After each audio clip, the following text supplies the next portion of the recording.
Oh, hello everybody. Here we are back for Capers, the Chicago way. Yeah, that's what it's called. Um, and all the players are back here today. Nobody's suffering any migraines or headaches. We had discussions earlier before we got on here about our afflictions. And I think we're all ready to rock and roll. As we're kind of waiting to see if anybody shows up here. News from this past week or so. Die Laughing, which is a little horror comedy game I made. There's a free version of it called Die Laughing Sliced Up, which is basically like the trimmed down, sleek little kind of free version of the game. That got nominated for an Emmy Award for Best Free Game slash Product. Woohoo! Um, it is up against stiff competition. Yeah, Game right here? the free version of that one, yeah. Yeah. Um, I'll leave and Vanna White. It's okay. it's up against some very stiff competition, which is kind of the case with all the Ennies usually most of the time, because it's like the five nominees that they choose are chosen from several hundred entrants across the various categories. So there's always a lot of competition. And then just today, we learned that Capers, this game here that we're playing right now, has been nominated for count them, two Indie Groundbreaker Awards, one for Best Rules and one for Best Artwork. And as a caveat to that, understand that the Indie Groundbreaker Awards only have like 5 or 6 award categories. So Best Art actually means the whole visual package. It is the artwork, the graphic design, the layout, the cartography, all that stuff. Along with me for kind of basically just being the art director and the production director, I didn't do most of that work to make it look pretty. That was done by Owen, who plays Oliver here, along with a couple of other people, Mike and who did cartography and layout, and then Beth, who we all love and adore for her artwork, her illustrations. But then the rules, that's mine. That's all me.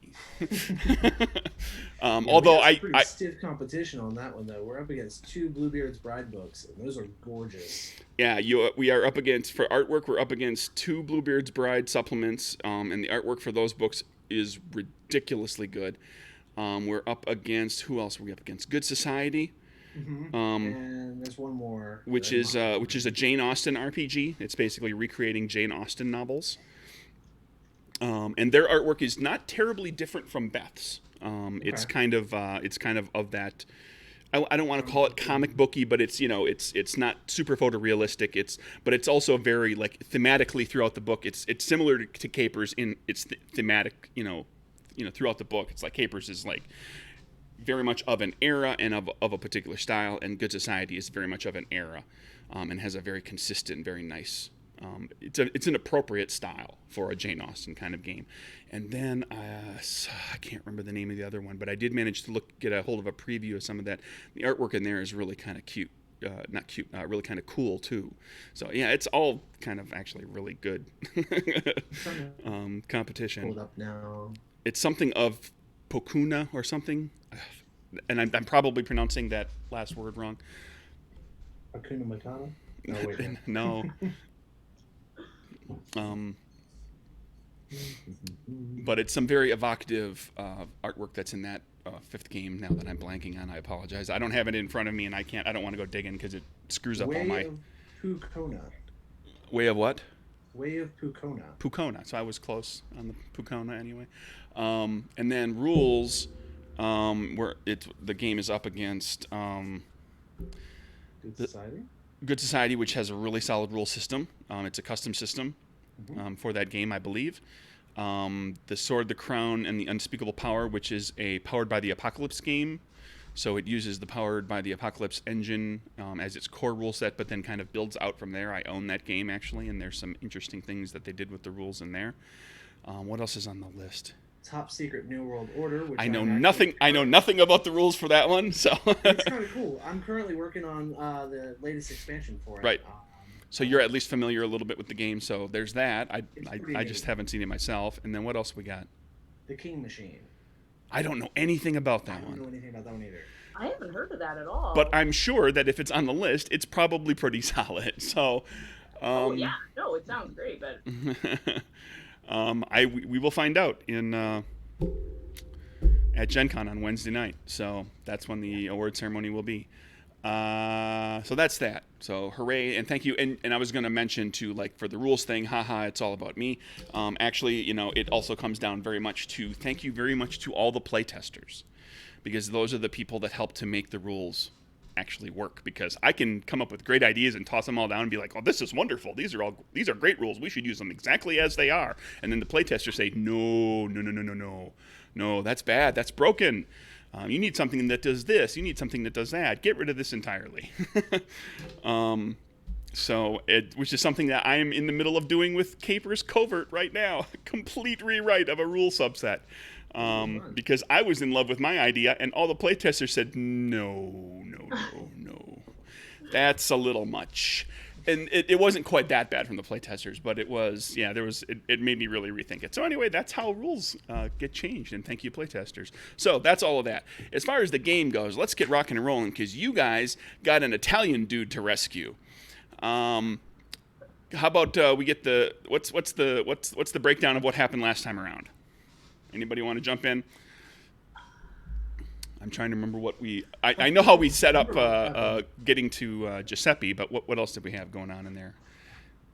It was all part of you were still kind of in aftermath. There was the guy taking the freeze gun back. There was what? The guy getting the freeze gun back. Right. His gun got repossessed. Right. Arnold Small showed up. Actually, you found out.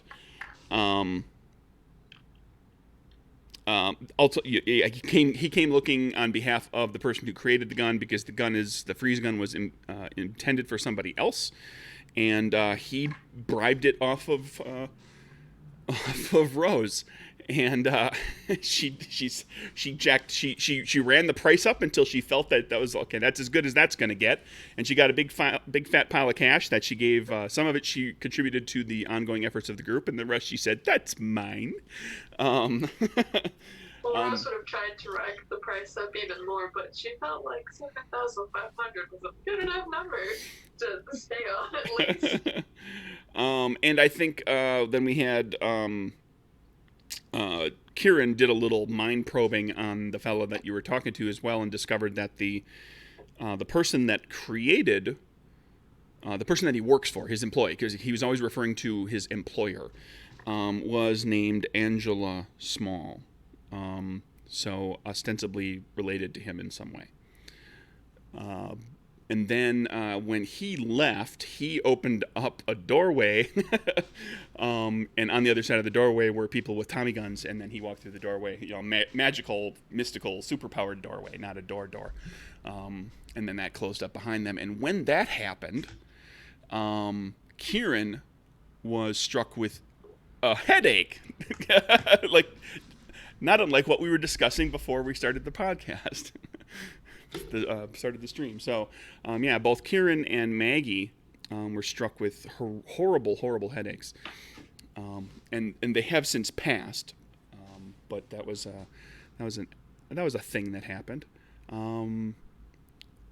That was a lot of it, because it was very, very Rose heavy. And then the group found out that when you went to see, We made a deal with the Purple Gang. The fellows went to see a couple of the members of the Purple Gang at the Hole in the Wall Speakeasy. Made a deal there.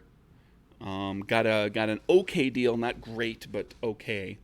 To have some stock coming in now on a monthly basis, to supply you as well as all of your other business associates, your gang members.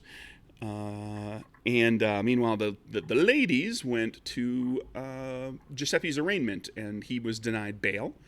And then you learned also that he was going to be transported the next day from the courthouse back to Cook County Jail. And that's where the group decided, hey, we should break Giuseppe out. And there was a lot of talk about doing that on the road, and how could we stop the transport bus and everything. And then Kieran got the bright idea, we should just waltz into the courthouse and just extract him before he ever gets on the bus. So that was the decision, and some planning took place in outside of game leading up to this. A fair amount of that planning came out of Rose and Kieran, so I actually awarded each of you an additional Moxie for putting together some stuff. What's ooh? Just that you gave us an extra Moxie. Oh, okay. I thought like, oh, we got an idea. No, I'm it's gonna just need every point of Moxie we have for this one. And so the plan is let's recount. Let's let everybody know real quick and get everybody on the same page what you're planning to do, and then let's dive in. Okay, so the plan is, Ollie, Rose, and I are literally just going to walk through the front door.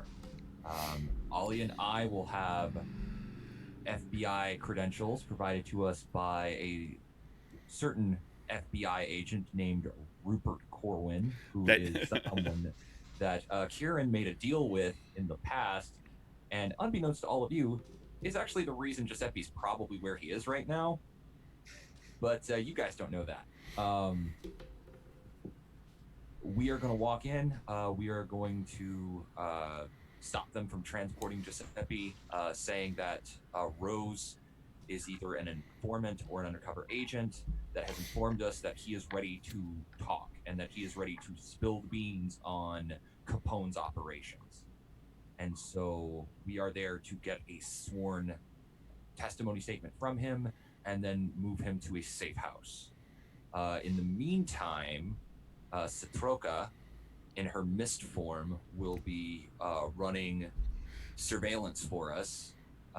She'll be, whether from the ceiling or from a vent, she'll watch out, make sure everything's not going sideways. If things do start going sideways, it's her job to go and try to create a diversion enough that we can get out. I think my initial idea was let all the prisoners out. Because I figured that would create a pretty good distraction. And in the confusion, she goes mist form again. While everyone's trying to collect up the escaping prisoners, we just kind of move Giuseppe out in the confusion and then move him to a safe house. Okay. That was sort of the plan. Kieran, I don't know if we established how far out of town we wanted to move him. Why don't you worry about that? Once you're out of the building. We will have underneath of our disguises, we will have Kieran's plan was that we have a change of clothes, just like very plain, like workman's clothes or something like that. That way, when we get out, if they are looking for a group of FBI agents, we can go a couple blocks, change clothes, and then because they'll be looking for FBI agents, not workers. Sure. Okay. And what you're ultimately going to need a vehicle to go wherever you're going to go. What vehicle are you planning to use?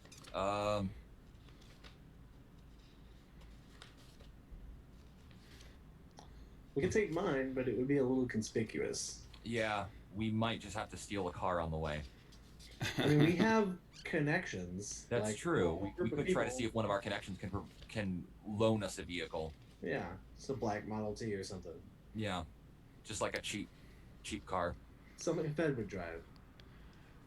Sure. You could get. Let's say. Where's my info here? You know any bootleggers? You know a fast one? No, Hazel.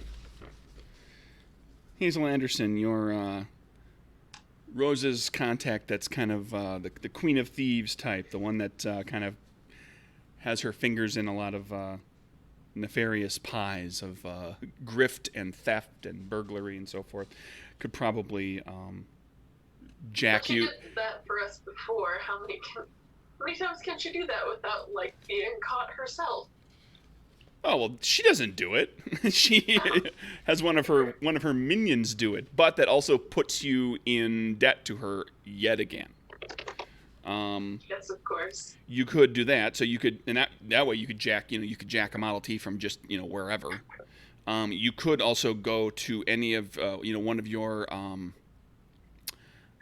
one of your gang groups, the Stevedores, to talk to the Russians, or one of the O'Donnells to see if they have anything, and see if and just find just say certainly somebody has a Model T. Model T is the mass production car of this era. So just say, hey, can we use that Model T? And then if if something happens to it, or if it looks like it's gonna the cops are going to come and take it or whatever, we'll buy you a new one, or you can do whatever. You can make some sort of arrangement with somebody who has a Model T. That'll keep it nice and nondescript.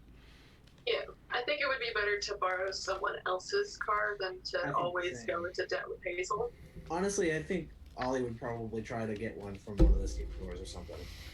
I'm not 100% certain they would trust us with their cars, seeing as how we did the last one. That's true, you blew one up. Yeah. To be fair, we got them a lot of alcohol. We did.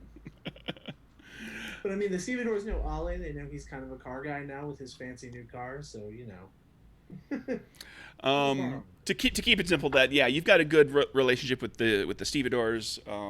So you go over there, you talk to Michael O'Malley, he puts you in touch with somebody, and you're able to procure a Model T to use with the promise of if anything, if it looks like it's like at all going to be a problem, like if there's any chance, like they'll take the license plate off and everything, but if it looks at all like somebody's going to trace this Model T back to them in any way, shape, or form, that you, the group of you, will procure. Well, actually, the way he requested is you will purchase legally for him a better car than a Model T.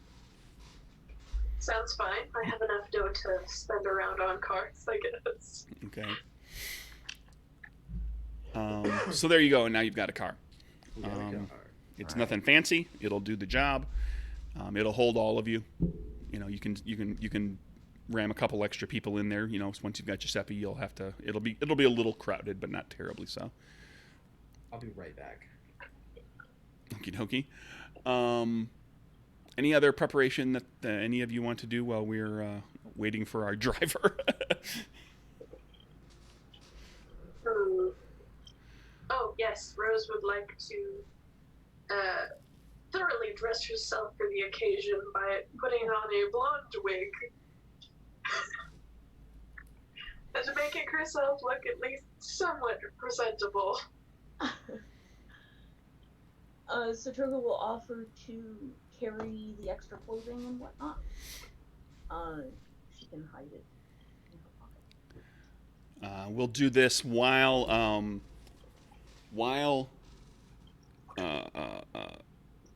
Oliver is out getting the car. The three of you are in the this is like right before you're planning to head out, right? This is within an hour or so. Right. You are at the speakeasy at Sully's, and you've got the radio on in the background, and somebody says, "Hey, you need to listen." Kelsey or Elsie, the bartender, pipes up and says, "Hey, listen to this," and you hear a news report on the radio stating that now, several weeks after his disappearance, it turns out there was no foul play. There was an inter-family dispute that caused young little Bill Gardner to go incommunicado and missing for a short time, but he is back. And there's, and then it goes on to the next. It goes to like a brief soundbite of Big Bill saying that there was. My son and I got into a fight. There was an altercation. He left. Didn't let anybody know where he was going. We assumed the worst, but everything is back to normal. He's home, and we've made amends.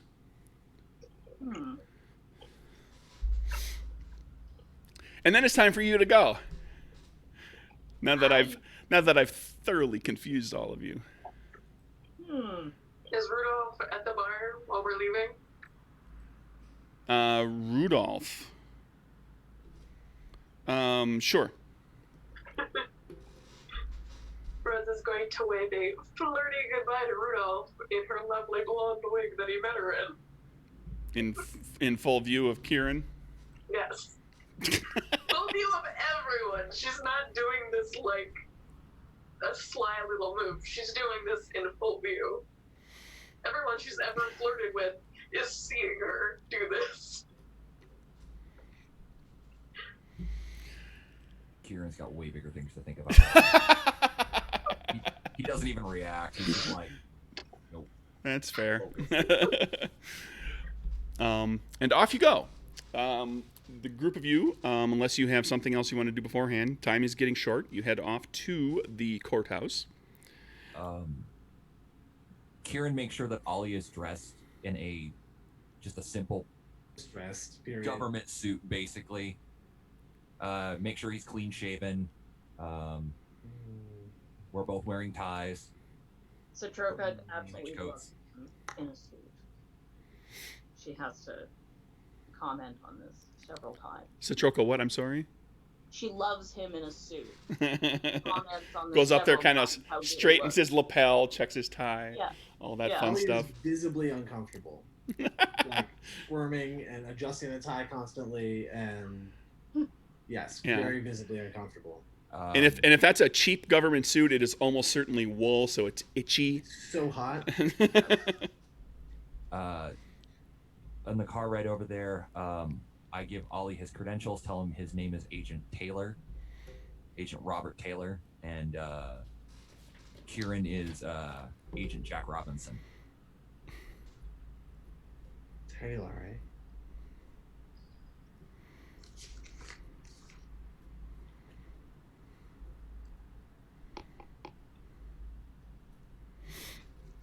Okay. And remind me, what is Rose's situation as when going in with the two agents? Rose is either an undercover agent or a confidential informant. We'll probably go confidential informant. Okay, well you can. Okay, so that's the direction you're going. You can play it however you want to play it when Yep. you get there. Okay, just making sure that we didn't need to identify her as having credentials or anything. So, oh, here's the question: are these actual borrowed credentials or are these faked credentials? No, these are real credentials. So there's an actual. There's an actual, yeah. Okay. So- Are they still alive? They are still alive. Okay. They are not currently in Chicago. At least they're not supposed to be. So this could turn very interesting You depending can on... walk up, introduce yourself the first time, and everything just blows up. But I would Kieran be wanted to You're make Agent sure Taylor. I'm Agent. that there were credentials so that if they tried to call FBI headquarters, they would be like, yeah, there is an agent And Taylor and an agent Robinson. They're supposed to be in Chicago. They're not there. They're not supposed to be there at the moment, but they are supposed to be there. So, Okay.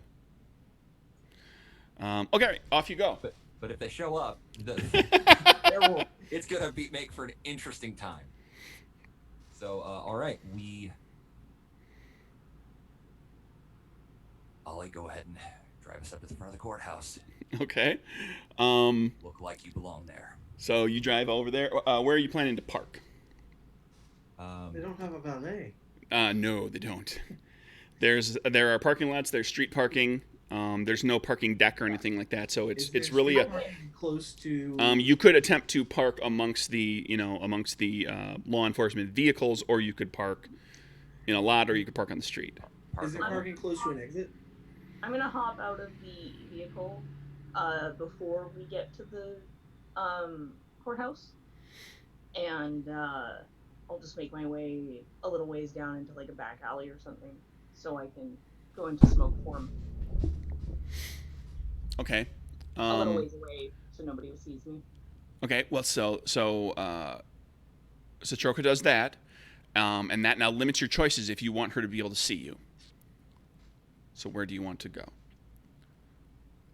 Okay. I'll do this. I'm going to flip a card on. Well, I was supposed to go around the back, wasn't I? Well, this is a big courthouse, so Right. if you want to be anywhere near them, you probably need to start you need to know where they're going in the building and kind of stay somewhat near them. If you go off, if you go off somewhere and enter the building, you will spend who knows how long finding them. Yeah, trying to find them. Okay, then. This is the Chicago courthouse. It's a better part of a city block. It's a big building. All right. Yeah, then I'll just wait and I'll just kind of duck down behind something when we get there. Okay. Change. So where do you want to park? I just want to know where you're going to be running to eventually. Yeah, I want to. If there's an exit, if there's a parking spot close to an exit, that's where I want to park. Okay. Knowing that I don't want to have to sprint, over 4 the parking lot blocks. across the street. Yeah, to get to the car. Okay. If something goes south. So whether it's a side exit, a back exit, I don't care. Just a parking spot near an exit. Okay, so you find a spot on the street that's less than a half a block away from a side exit. Okay. It is the exit itself says no entry. There's a sign on it that says no entry. You imagine that it's got a latch release on the inside that it's basically a fire exit or emergency exit. It's likely not used terribly often. Like the only people who have keys to get in through this exit are there's only probably a handful of people that actually can enter through that, and we're talking like higher ups and maintenance. It's probably about it. So you head in. One would assume the front.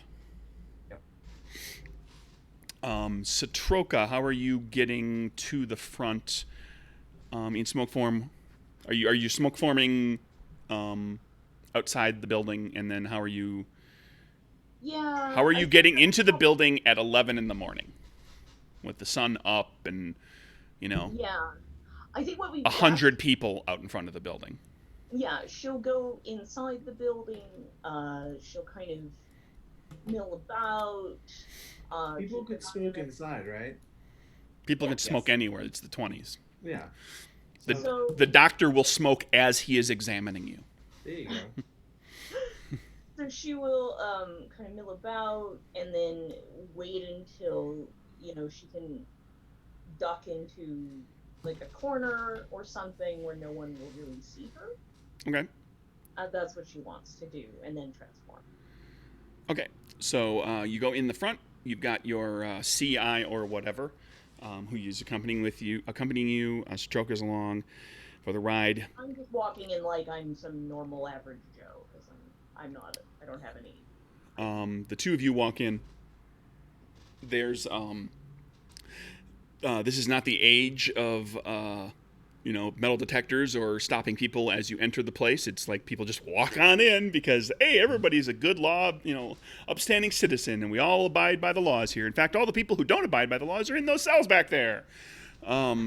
So they let you on in, but then as you make your way kind of toward the back of the building and you get past kind of the front clerks areas, some of the gathering spots, there's a few kind of offices of minor officials, and then you go down kind of like there's a corridor that's here's a courtroom, and then there's like outside the double doors to the courtroom, there's like a very wide corridor, and there's people all kind of assembled out there and talking, and there's you can hear muffled voices from within the courtroom of something taking some judicial proceeding taking place, and then you go along and there's another courtroom like that, and there's a handful of people that are all outside.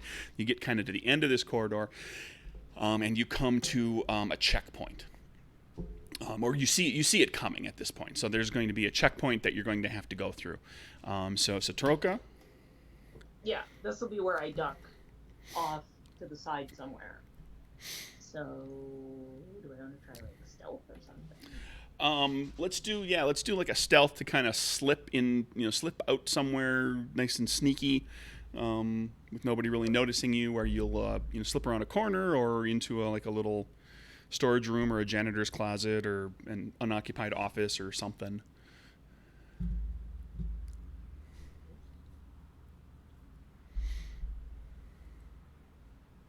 Oh no! Oh no.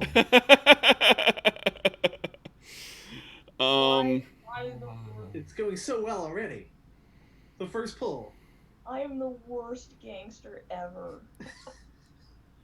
All right, everybody, that's the bad Joker, which means essentially she fails to find any place to switch.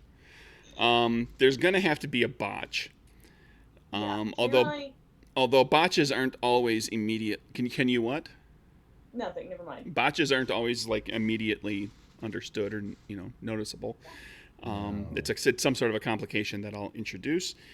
So basically, what happens is you get to this portion of the corridor. There's your checkpoint up there, and you're going to need to get past this secure checkpoint. This is where you're going to present credentials and give them your story. You can't find anything anywhere. There is so much activity going along here that any room that is unlocked is occupied. There's no spot to go around a corner. There's always somebody that can see you. So you look around and you cannot find anything. I'm gonna have to. And the group of the three of you find this kind of happening. See this happening and like.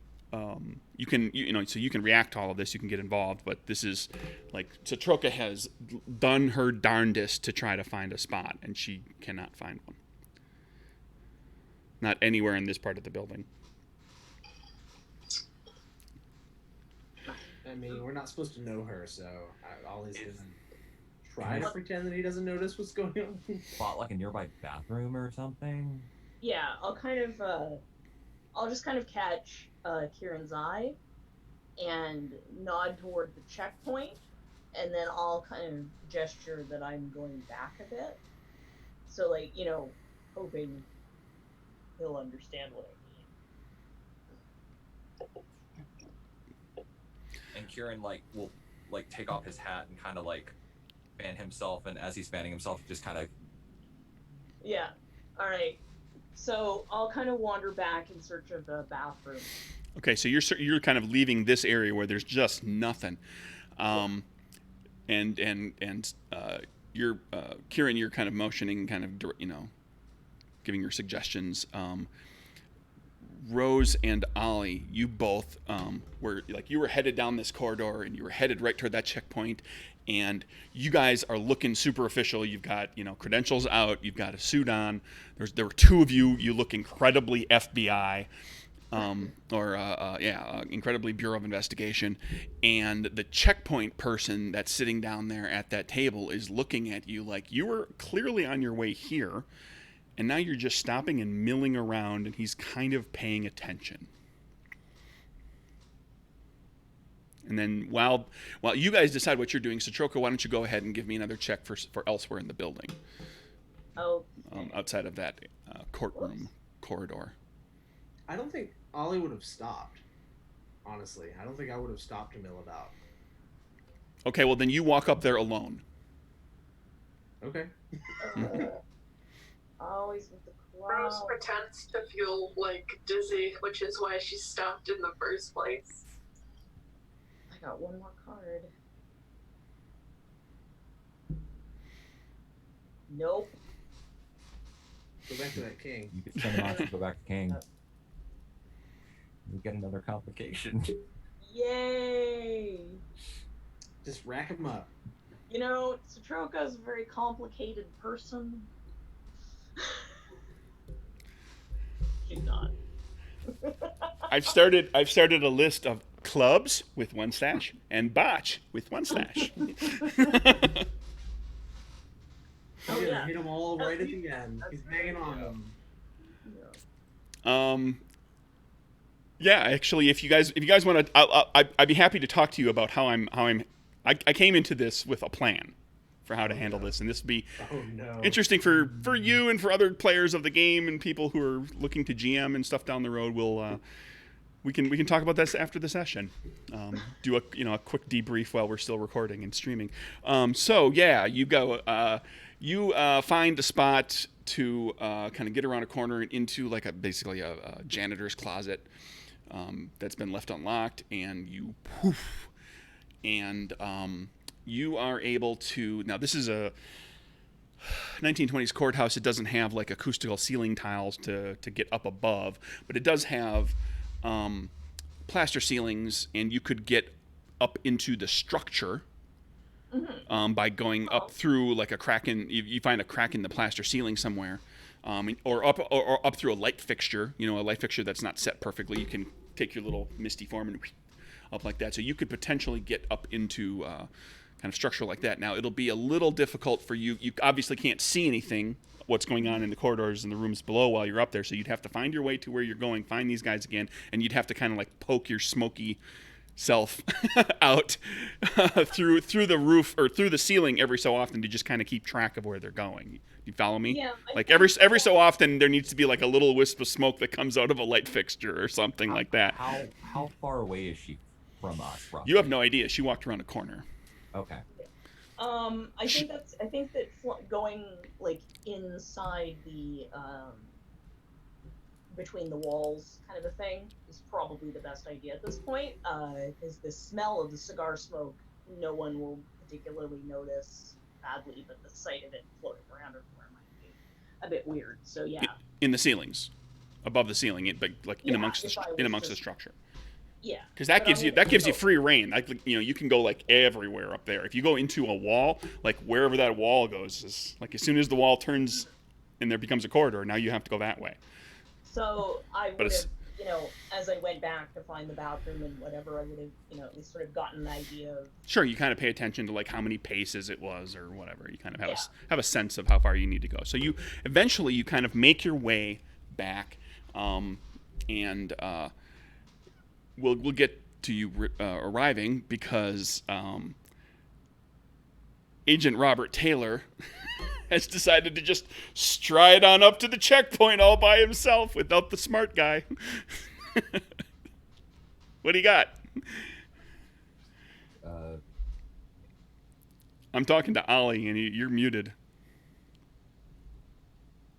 Sorry about that. That's okay. Have they actually stopped me? Like, is somebody pulling me aside?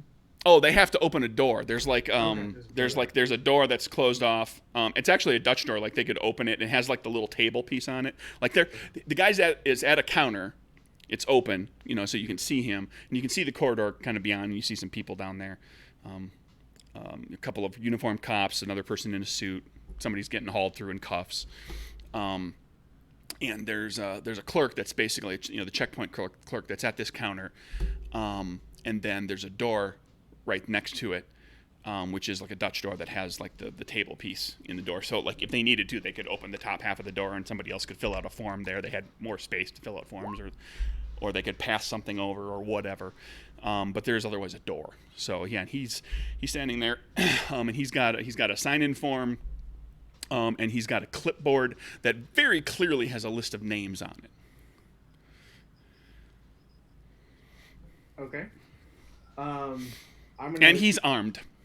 That's fine. I'm actually not gonna address him, but like I'm gonna turn around, like looking impatient, like where did he get off to, and spot Kieran across the way, and just holler, Robinson, what's the hold up this time? Just trying to play it off like I didn't notice he was behind. Okay. Oh, there they are. Sorry. Thought I'd misplaced the keys. All right. Let's do this. Since you're right up there in front of him, I'm going to need a charisma deception check from you. The two of you that are back there, Kieran and Rose. Kieran's already kind of piped in. Oh, well, you got an ace of clubs if you want to stick with that. I was going to have them go first and try to aid you. Or you can sit on the clubs with the A's. Well, I don't know that I want to necessarily sit on the clubs. I'm okay with them trying to aid me and see if I can get more cards out of it because I have one more pull on my own. Okay, so yeah, let's have either one of you make like a charisma deception check. Okay. I'll go ahead and give it a try. And if you succeed, you give him advantage. Yeah, 2. Or no, this is aiding. So yeah, make a check and you give him basically like a An plus. extra card. Well, no, it's not advantage. You get a +1. Let me double check that. Again, we were talking about the rules that I don't always know. The aiding rule, because multiple people can aid you, so it doesn't give you like extra, card upon card upon card. Gotcha. It bumps your card pulls a little higher. Okay. It's one of the few times in the game that you actually get up like get a bonus or a penalty to the flip. Normally it's just more cards or less Please cards. help. He boned that. Well, Yeah, I'm gonna go back to that. Well,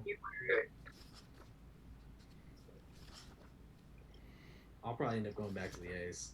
I'm gonna see how. So you decided to stop and look for your keys, and I decided to stop because I'm feeling a little dizzy.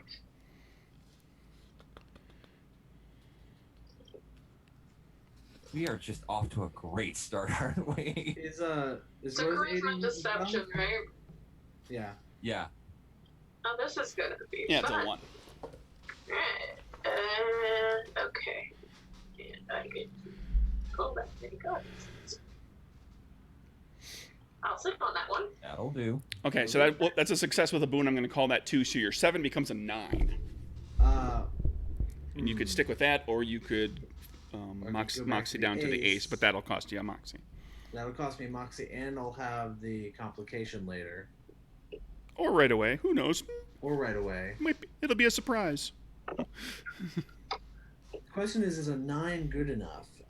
Is it against his mind score, or is it against like a challenge score? Just Well, it's I'm metagaming a little bit. right, but and that's fine, because we're kind of teaching people how the game works too.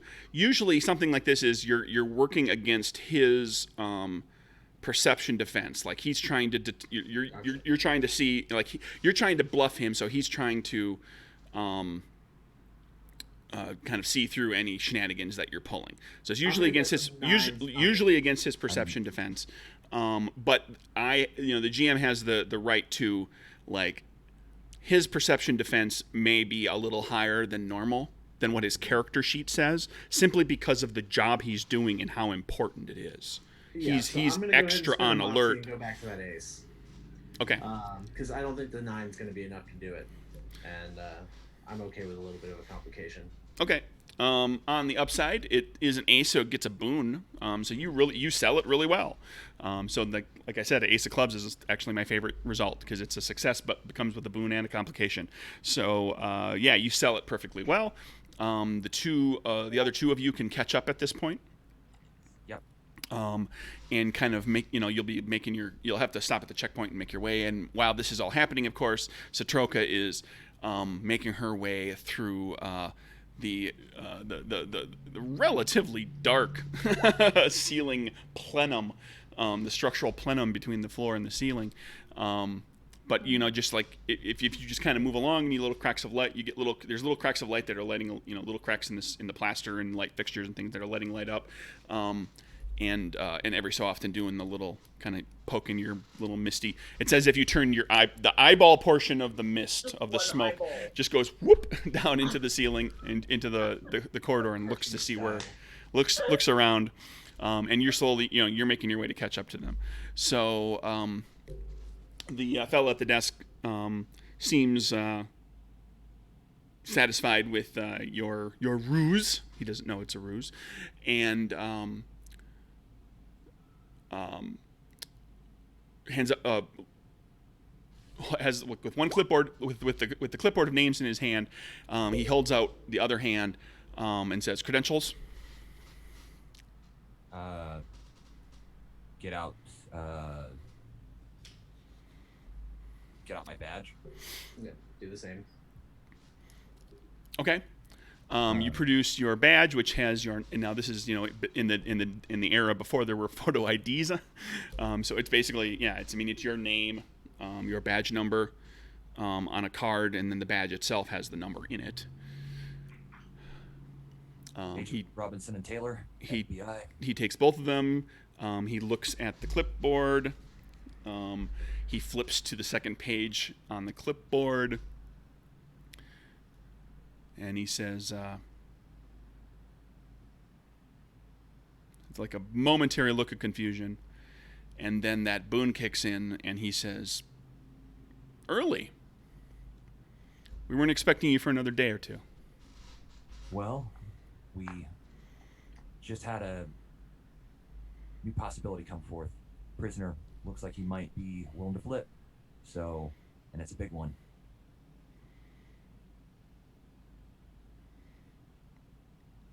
He remarks, trying to get in with them untouchables, huh?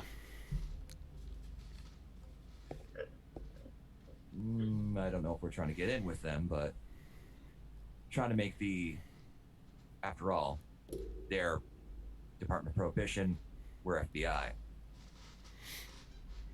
It's time we got a little bit of that glory as well. Let me double check And you know something. what? It's time we'll be sure to put in a good word for the local law enforcement too, because those guys, they hog the spotlight, you know? They don't have any respect for hardworking, upstanding officers like yourself.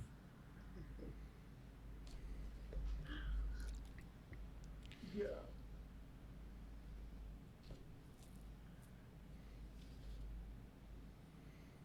Agent Robert Taylor is kind of rolling his eyes while he's going on about this. All right. Well, he does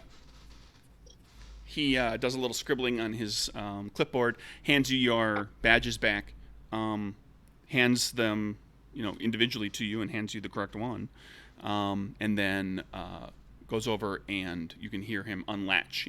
Click and unlatches the door from his side and opens it for you to walk in. Satroka, at this point, you see them down kind of at the end of that corridor, and they're going through the checkpoint. You do a little poop, look in, get back up, and at this point now you can kind of zoom straight down there. And until I throw until it comes at a point where I throw something at you guys that there's something else going on, we can run on the assumption, unless you decide to go do something else, of course. Yeah. We'll run on the assumption that you're kind of shadowing them. Yeah, I'm just tracking them to see what to do. The shadow knows. And then he looks he kind of clears the two of you, and he says, "Who's she?" She's with us, confidential informant. We need her to get the prisoner to talk. He produces a form that you have to fill out. I fill it out? No. She has to fill out. Oh, she has to fill it out. Okay. Yeah, and it's like identification information. It's like name, social security number, date of birth, all that. So much for confidential. Yeah. Rose takes her time filling out the form, but using her mother's name, social security number, and everything necessary. Okay. What's your what's your mother's surname, last name, same as yours? No, her last name is Thompson. Okay.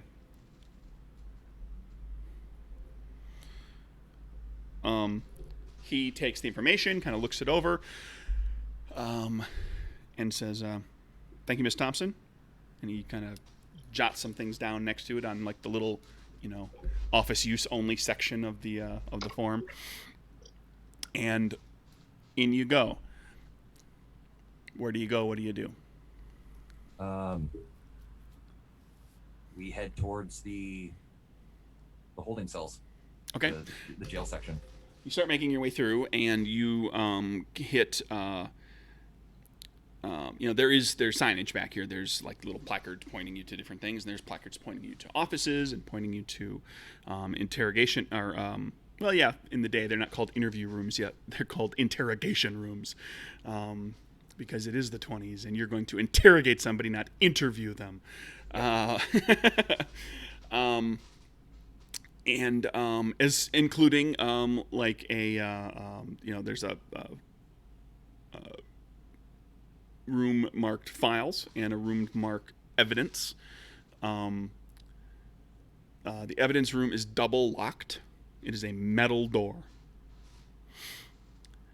And there's a sign pointing to holding, and it's got like the little symbol of stairs. And it points you toward a stairwell. And now you have to go down.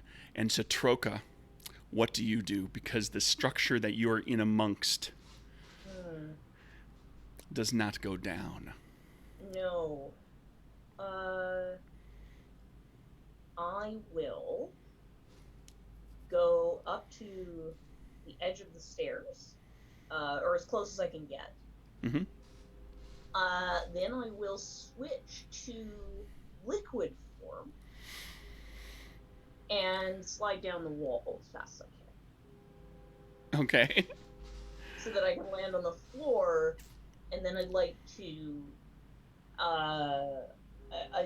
stay like sort of as narrow and thin as I can, and then stay along the wall, hug the baseboard, ride the baseboard.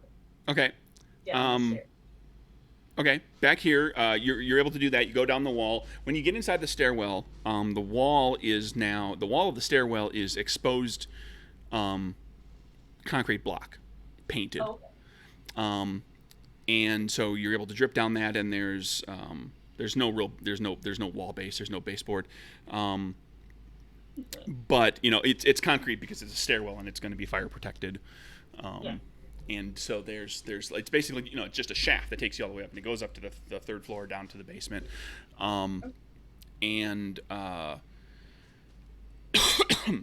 You're able to, the group of you make your way down the stairs, and you're going to be able to kind of bloop, bloop, bloop, bloop, and just drip down the stairs, and you're going to get to a little longer, but yeah. Right, yeah, it'll come to a point where you're going to get down to the stairs, and there's no you were able to find your way into the concrete wall basically through a crack, and you get down to the lower level, and you want to get into basically the basement ceiling. Yeah. And you go kind of looking around, and there's no crack to get you into the basement ceiling. Okay. I will stay in liquid form, and For the record, you are a big puddle. yeah. Stop laughing, Rose. What is Rose is laughing at you. Is there a bathroom near the bottom of the stairs? There is nothing. There is at the bottom of the stairs. The stairs come down the end, and there's a door. And there's a door. I can't help laughing. I just imagined like this giant pipe bursting, and then Satroka's there. And now Satroka's there. Yeah.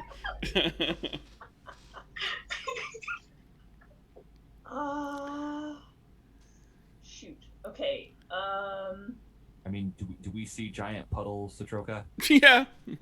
Okay. Kind of hard to miss. At this point, somebody walks in, and they walk in. They look at the three of you coming down the stairs, kind of like give you a little bit of room to kind of move past. They look at this water dripping into the stair. Oh, it's vodka. Well, at first glance, it just looks like water, and clear liquid, and they just shake their head like, "Jeez," and they continue up the stair. Who left this mess? Yeah. Wait till they get out of the way, and well, you said they came out of the door. Well, they were on the lower level, and they came into the stairwell. They were in the basement. Oh. And they walked into the stairwell as you guys were getting to the basement level. Okay. And then they walked up the stairs. Okay. I will wait for them to open the door first. Okay, well, you hear a lot of footsteps. Click, click, click, click, click, click, click, click, click. They're going quite a ways up. Mm-hmm. Can I read Satroka's mind? Sure. Just, I'm assuming she's a willing target.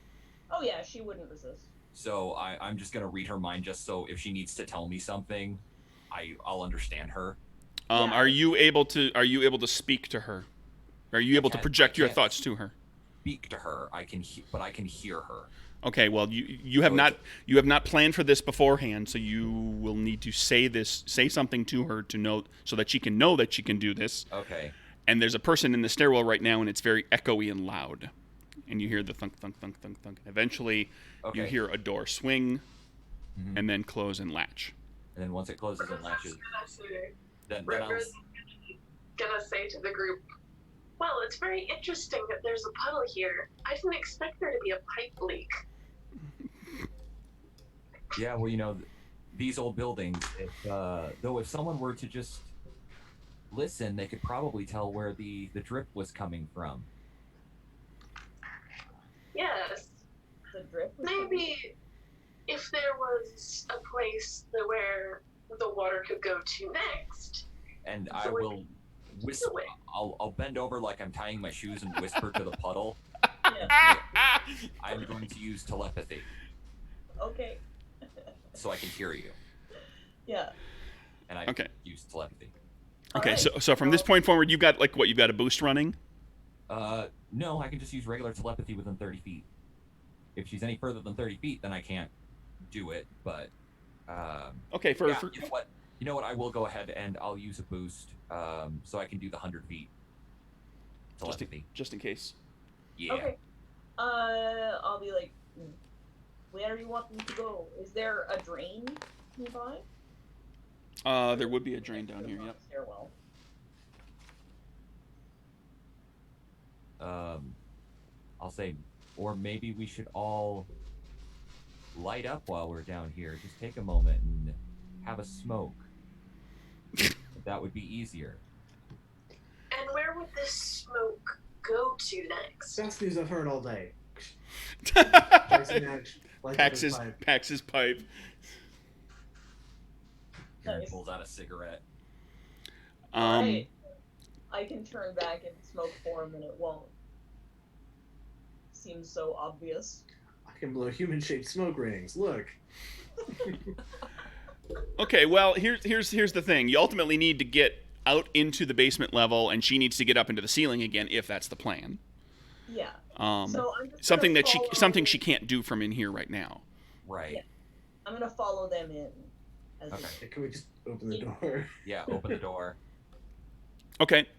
You open the door, and let's do like this. I'm going to flip a card. If it's black is always better, so we'll call black better for you. If I flip black, the coast is clear for a couple of seconds. If I flip red, there's like somebody like right there. So the coast is clear for a couple of seconds. All right. And you can smoke your way through that door into the basement level. Yeah. And then I'm gonna try and get up into the ceiling. And find yourself a spot with at a ceiling fixture in the plaster where you can kind of, it's coming apart a little bit, and you can kind of get up in there, and you get up into the ceiling plenum again, in amongst the structure and the pipes and everything else that's up there. And you go on about your business up there, kind of keep track again, whoop, whoop, every so often checking. And the agents and the agents and Miss Thompson, what do you do? Keep moving forward towards where the holding cells are. Yeah, Okay. I'm following that guy. You follow the signs to holding. You get to another checkpoint, kind of similar situation. This situation, there's a uniform. The up above, it was like a kind of plainclothes. It was either a plainclothes cop or somebody as a courthouse employee who was able, who was licensed to carry a weapon. This is a uniformed officer who is clearly armed and is at a similar checkpoint with the door next to it and everything. Just stride right up to him, pull out badge. Agent Robinson, this is Agent Taylor. We need to interview one of the prisoners. He takes your credentials, looks through his information. Who are you here to talk to? above table. Sakamano. Sakamano. Okay. Giuseppe Sakamano. He says, "Hold on, just a moment." He turns around. And he just takes a couple steps back, and then you realize that, like, right behind the door, there's somebody else, and that person has a shotgun. Okay. And they chat briefly, quietly. He comes back. Last I heard, Agent Elliot was going to be talking to this fellow, that we're not supposed to let him go anywhere. He's not going anywhere. He's going to stay in the courthouse. But we've just received information that from our confidential informant that he's willing to talk. He's willing to spill the beans on Capone. And I'm not going to let Ness steal the glory from us on this one. And if you let me have a little chat with him, I'll be sure to put in a good word with the Bureau in regards to your cooperation in this matter.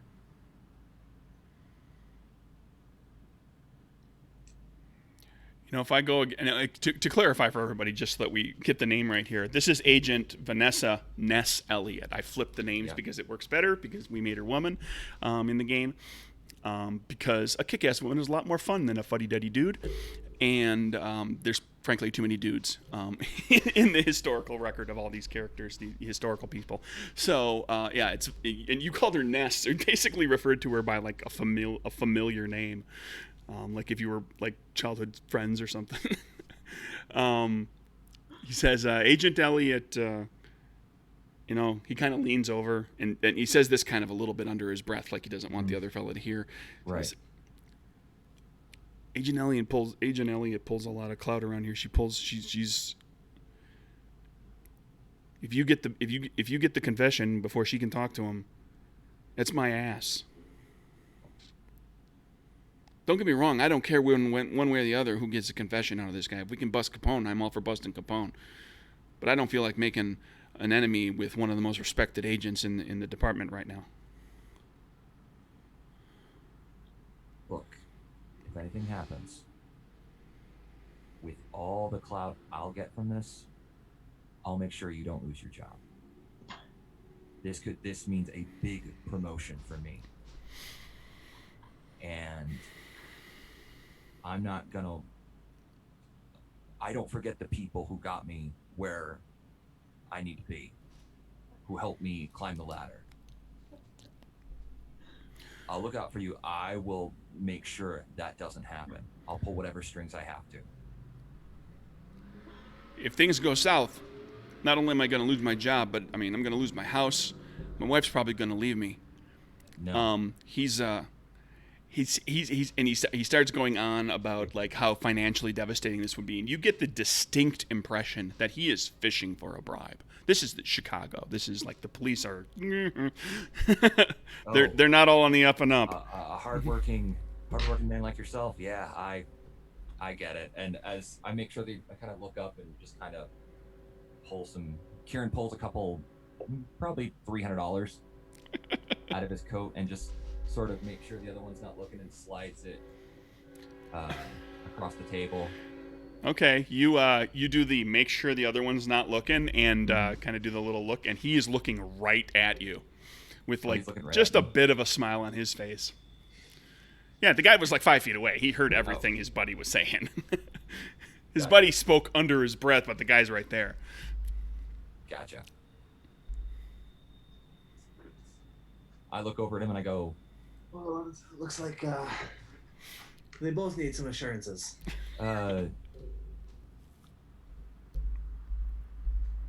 Maybe Agent Taylor can have a word with the other guard.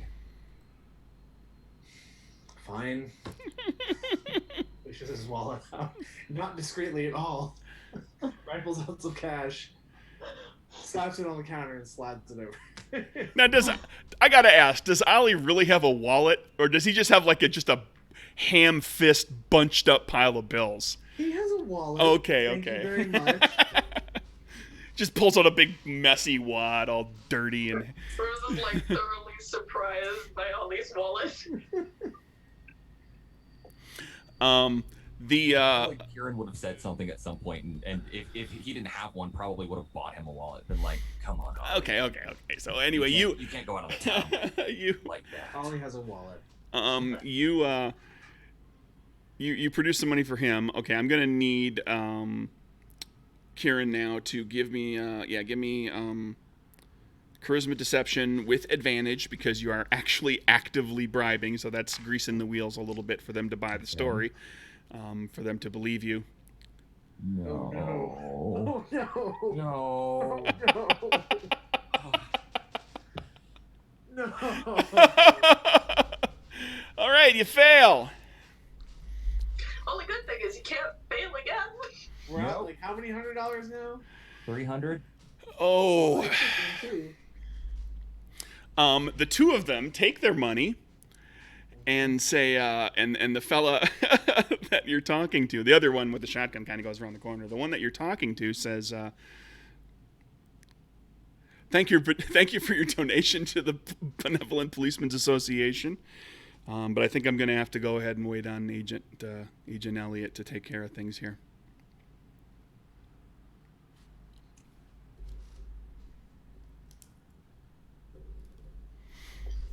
Frizz is now going to chime in and say something along the lines of, please, you won't talk to anyone else but me, and honestly, I think I could get him to spill the beans a lot faster than, well, not to be disrespectful to Miss L, but her.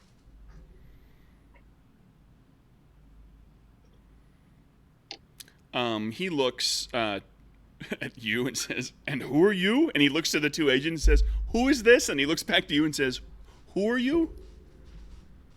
My name is Thompson, and I'm the one who... None of this really matters at this point. Right now you're interfering with a federal investigation. I don't see any federal credentials on you. Let us in the door. I'm pulling rank on you. Let us in the door. I'm gonna go past them. Okay. And I'll take this up with your supervisor if I have to. With your captain. Okay. Satroka, and I'll get back to you, Ollie and Rose, in just a moment. Satroka, where are you going? Are you going into the holding area? Yeah, I'm gonna go past them. Okay. Into the thing, and I'm gonna try and find, I guess, the holding cells. Sure. I mean, you go in and you kind of go around a corner, and there's there's a short hallway of and on either side is bars and doors. There's just jail cells down there, and they're going in both directions. There's like a set of, you kind of go in the checkpoint and then both directions, right? And there's jail cells over on one side and jail cells over on the other side, at the end of each jail cell, so they're both looking like at each other and kind of in your direction as you're looking. There's a guard, with a pistol in a holster and a Tommy gun in their hands. So there's, essentially two guards that are watching the two sets of jail cells. They can both see it's basically like one long corridor of jail cells, one guard at each end. So, I'm still connected to Kieran, right? He can still hear me mentally. So I'll relay this all back. I'll figure out which cell Giuseppe is in. So, because I've seen him before. Sure. So you go searching around, and eventually you find him. He's in one of the cells to the left, like when you come in the checkpoint to the left. So I relay back to them where he is, and everything that's around them. And meanwhile, back with the checkpoint guard, we've got Rose, who was starting to sweet talk, and so he kind of had you had his attention, and then Ollie blurts out and pulls rank. Rose, do you continue with your course of action, or do you what like I wanted to get back. We're kind of cutscening back and forth, right, between stuff that's going on. Yeah, Rose wanted to continue her lovely sweet talk, but Ollie definitely cut her off. So now she's like, "Well, I can't go against a federal agent when they're talking, so I'm gonna shut up for right now until he's done his conversation point, and then maybe I'll chime back in and be all nice and sweet, and hopefully he'll let me in." All right, so Ollie, let's hear the rest of your. Okay, you pulled rank. He's a little surprised that you're pulling. Like this look of like what, huh? This like a bit of a look of shock crosses his crosses his face. Continue. But he doesn't like go to open the door immediately when you say that. But he does. Look, you have his attention. Your game has been cute. We played along. But this is a federal investigation, and we have evidence that could lead us to taking down Capone. I'm not going to let a 2-bit guard stop me from stopping the biggest mob boss in Chicago. So, this is our caller here, and you're going to let us in the door. Or I'm going to take it up with your superiors. And you better damn believe that Ness is going to hear about this. All right, let's see the cards. Let's see if we can get another bad deception? joker. Deception, charisma deception. All right. No more advantage for you. Okay. Just a straight check. Ace of spades. That'll do it. Okay. Look at the Irish. He and we're gonna say with the ace, and it's ace of spades, so that's basically 2 boons on top of that. So you rattle the shotgun guard as well, and they're both very flustered at what just happened, but they click you in, they let you in. Yeah, Ollie's actually annoyed. Like, not acting annoyed. He's actually annoyed that Sure. this is taking this long. And he opens the door for you. After you. Leading them to in with me. Rose walks in slowly and apologizes to the guard as she walks past. Kieran follows. He's got the same sort of annoyed expression on his face, and just kind of has the like, yes, we are FBI agents. We will do what we tell you. All right, so our 2 agents just kind of walk in and just dismissively just right on by, kind of thing, and and Rose kind of looks back to the guard to give to kind of like try to smooth it over a little bit. Let's do like a charisma. I mean, you're being genuinely nice. You're playing along with the ruse that they told, but you're not really lying to them. You're just being nice to them. So I guess we could probably call it charisma diplomacy to try to smooth things over. Actually, let's do charisma insight, like playing to like what you've seen of him. Like with insight, you're kind of playing off of their emotions and where they're at and trying to figure out what would it take to calm that person down. Okay, well, it's lovely I have the insight skill, so that makes it fun. There you go. I think I'm going to stick with literally the first card. Okay. Sure. Queen is going to be successful. That's a spade, so you basically are able to. Spades is a boon, so we'll say you get the both of the guards. You get the shotgun guard, and you manage to kind of smooth things over with them. Our 2 agents go, just jackassing their way right into the room, and you kind of smooth things over slightly with them. And as you are standing there, smoothing things over with the 2 of them, you see a woman in a suit wearing a badge walk by. She just walks by. She doesn't look your way. She just walks right down the corridor past this checkpoint. And it's the Ice Queen from the warehouse. Rose gets a full shiver down her spine because she's pretty sure the Ice Queen's got a cold gravity around her still. Yeah, there's an aura of chill that goes by with her. Didn't she hurt Satroka pretty badly? Yeah, she almost she Yeah. shot you up in the rafters because you tried to get up into the rafters and flee, and she was the other people the folks with the guns couldn't really hurt you, but her power was able to hurt you. Yes. I also think she hates me because I kept calling her the Ice Queen. Yeah, and she's wearing a badge. So this is shit. Back to the rest of you guys going to get our Did she spot all of us or just her? the Ice Or Queen did she spotted spot any? the Ice Queen spotted no one. Okay. Rose saw the Ice Queen, and when Excellent. she turned back to talk to the two guards to try to smooth things over, you guys just went barreling on in to find your Gotcha. to find Giuseppe. She's the one who turned back, and while she was standing there, the Ice Queen walked by. You did find out her name at the time. It was Lizzie. That's what Giuseppe was calling her anyway. Yeah. Rose is going to make a comment after the Ice Queen is far enough away by saying, "It's a little chillier in here today than I thought it would be." I don't know what you're talking about. The suit is killing me. Sweating my arse off. I know, cheap things. Ugh. Well, I'm glad I didn't have to wear a suit today. Mm-hmm. So you get inside, and you're able to go. You've been given directions already by Satroka, right? So you know exactly where to go, which looks good. So that's helpful.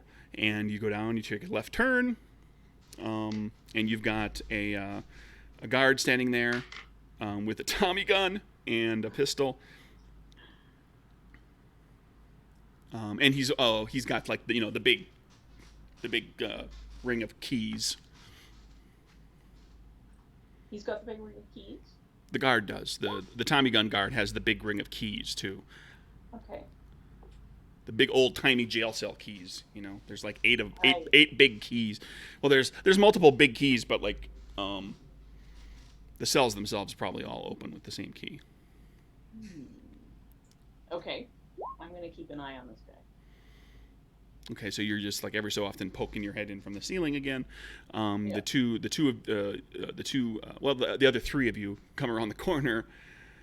The shotgun guard, the Tommy gun guard, he doesn't really give the two agents too hard of a look. Like he just, agents in cheap suits. But he looks puzzled when he sees Rose come around the corner. And he kind of points at her and then makes eye contact with the two of you with a kind of quizzical look on his face. We were told that Sakamano wouldn't talk unless she was present. We're here to interrogate him, get a written confession. All right. Can I produce credentials? Sure. He takes a look at your badge. He takes out his keychain or his key ring, opens up the cell. Giuseppe looks, like he's lying on his bunk, and he hears the rattle of the keys, and he looks over, and he sees all of you. Rose immediately puts a finger on her lips. All right, I was waiting to see what was going to happen. We're going to do this way. I love doing these 50-50 shots. Flip me a card. Red's bad. If you get a black card up there, you hush him before he says something. If it's red, he says something before you hush him. Okay. Yay! Okay. So he starts to speak, and and he doesn't say your name out loud. And he gets up from his seat, from his bunk, with a confused look on his eyes, walks over to the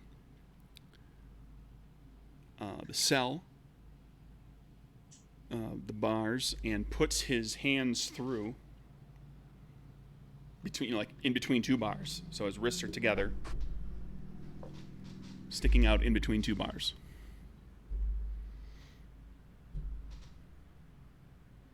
Okay. I look at one of the guards. Open the cell. Need to get him to an interrogation room. Aren't you gonna cuff him? Now the guard looks like he looks confused. Do we have handcuffs out of character? Nope. Aren't you going to cuff him? Do we look like beat cops? It's not my job. I watch the cells. Fine. Can I spend a moxie to say that I have a pair of handcuffs on me? Flashback scene to Kieran saying, "We should probably bring some cuffs with us." Yep. I was gonna argue with him. What the fuck are we gonna need cuffs for? Have a whole exchange back You there. never know. And Kieran says, "Well, you should probably bring a pair of cuffs too." And Holly's like, "Sure, you can spend a moxie on that." Kieran pretends for a moment to check his pockets, and he goes, and then pulls out a pair of handcuffs. Okay, and you cuff him. And I have the key for it as well. Oh, good. Spend another moxie. No, I'm kidding. Okay, so you cuff him. He comes out from his cell. The guard lets him out, and Giuseppe walks out. Guard shuts the door, takes his post up again. Okay. Lead him towards the nearest interrogation room. Upstairs, I'm guessing, is the nearest interrogation room? You don't know for sure if there's any down here, but you know there are upstairs. I'll Okay. go do a quick search around to see if there is an interrogation room nearby. I mean, I imagine we're probably not actually going to the interrogation room. We're at least going to make it look like we're heading towards Are you having this discussion in front of everybody? No. This was out of Okey-dokey. character. Sorry.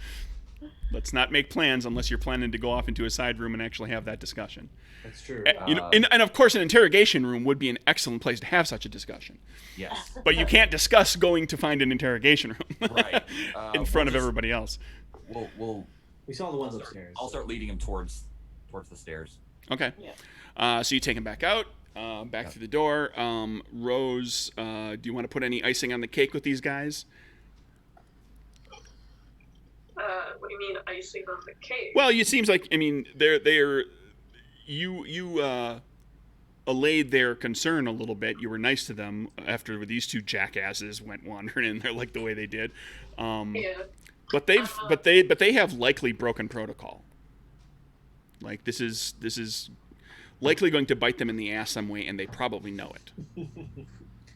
More than Riz is definitely going to be very nice to the guys and say thank you. I know it's such a big deal. Okay, so you spend a moment to kind of butter them up a little bit more and kind of keep them from immediately, because basically they're not going to listen to the other two. Like when the two agents go walking through there, the two of them are just like their glare is renewed. Like they're once again a little angry. Yeah. And you give me charisma diplomacy or charisma insight worked well for you last time because you've gotten to know them a little bit, like what might keep them happy, and the idea being here to smooth it over in such a way that like when you leave, they're not going to immediately have second thoughts, like and raise an alarm or anything like that. Okay. All right, here we go. That's a 2. What do we got? Gonna stick with that? Cool. Let's go. This is a charisma insight, right? So there. Now I stick with that. Okie dokie. I will take the lovely complication that comes with these. I'm just waiting for when everything comes flying off the rails. It's coming. I know it's coming. That's the worst part.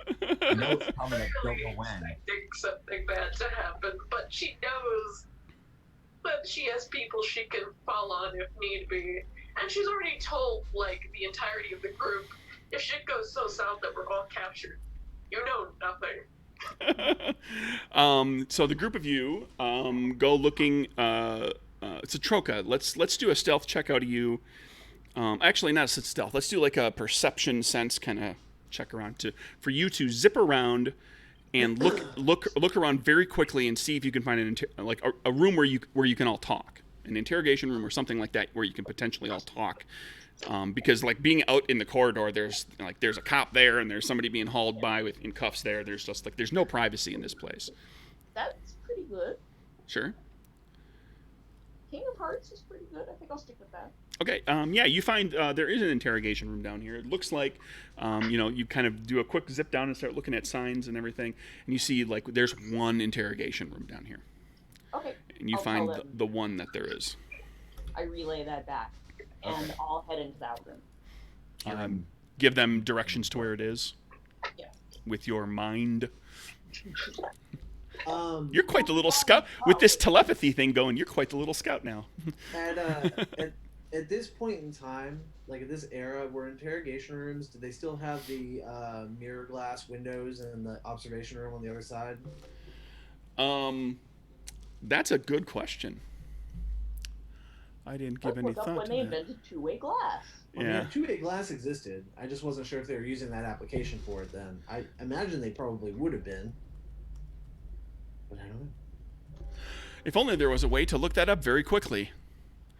If only we had the technology. If only there was a web of information that spanned the worldwide that people could access from devices they keep in their pockets all the time. This is just science fiction talk. I know. What the was hell? Started, but it doesn't say. It says they were invented in 1903. Yeah, but Okay, yeah, I'm going to say Chicago has them, absolutely. 1903? Okay. By the So 20s, as Chicago has them. As they head into the main one, I'm gonna head into the observation room just to make sure nobody's gonna like take a peek in on us while we're having our conversation. Okay, sure. You go in there and start talking to some smoke, and there's a dude on the other side of the glass. Exactly. What the hell is this? They go in there. I'm gonna go in the observation room. Obviously, there's probably a way to communicate back and forth between rooms, whether it just be a telephone on the wall that connects. Yeah, there's basically that's what there is. It's a telephone that, like, intercom. if you pick up the phone on, those of you who have been in interrogation rooms before, any of you? No, none of you. You're all squeaky clean.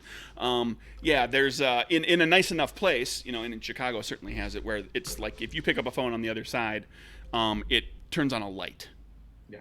On the interrogation side, so somebody Right. knows to pick it up, and then they can talk. There's no speaker or anything like that. So yeah, you check in the. Go in there, lock the door behind me, and pick up the receiver. Okay, and the other so Ollie, you do that. There's nobody in there. Kieran and Rose, you go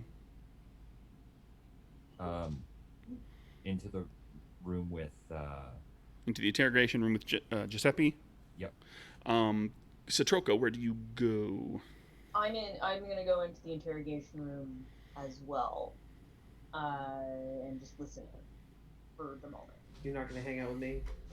No, I'll come hang out with you. Actually, I'd probably want to come and annoy you at this point.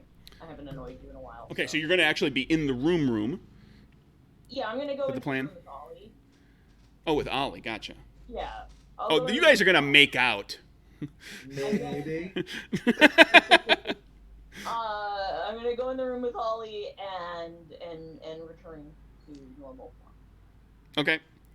You go in there and okay, so Satroka, or so you two are basically listening in. Although Kieran is able to listen into your thoughts now. So we basically got Kieran and Rose with Giuseppe. Giuseppe looks right past Kieran, like doesn't even say anything. He's like, "Rose, you came." He's so happy to see you. I give him an awkward hug because his hands are still like attached to each other. Yeah, you go up and you hug him, and he didn't get a chance to get his arms up over your head fast enough. So now he's just being bear hugged. And We'll kind of lean over and undo the cuffs. okay.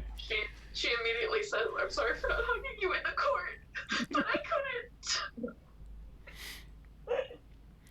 couldn't." He while you kind of got him in the hug, he whispers to you, "It's okay. I knew you wouldn't let me down." And when you release him from the hug, he is crying. A couple of tears. And then you take the cuffs off of him, and then he gives you a proper hug now that he's got his hands free. Rose has started to tear up and has begun crying. That'll make it easier to get out of the place. Makeup He's running smiling. down. Yeah, Giuseppe's makeup is just a mess. It's all over down his cheeks. Oh, that mascara just runs so bad. Yeah. Well, he's one of those Mediterranean guys. You know, he's Italian. He's got the real deep-set eyes. It looks like he's got mascara on all the time, even though he doesn't. Oh. It magically runs when he cries. So he looks to the two of you in there and says, "So now what? There's like 50 cops in this place." Yep. It certainly is. So now we have many options. By getting you this far, there's going to be one of three ways this will go down. It'll go down great, and we'll get you out of here without any complications. It'll go down okay, and we'll get you out of here with some complications.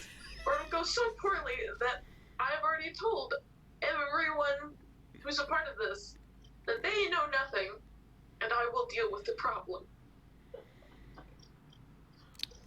Giuseppe looks he's in awe of you. And says, just kind of under his breath, like, you know, you all hear it, but he's clearly directing this at Rose. "You're not that little girl anymore, are you?" No, especially since I decided to use my mother's name while getting in here. He looks a little confused by that, but all right, what's the plan? He looks to the two of you like, okay, we gotta. It's a fairly common one, to be honest.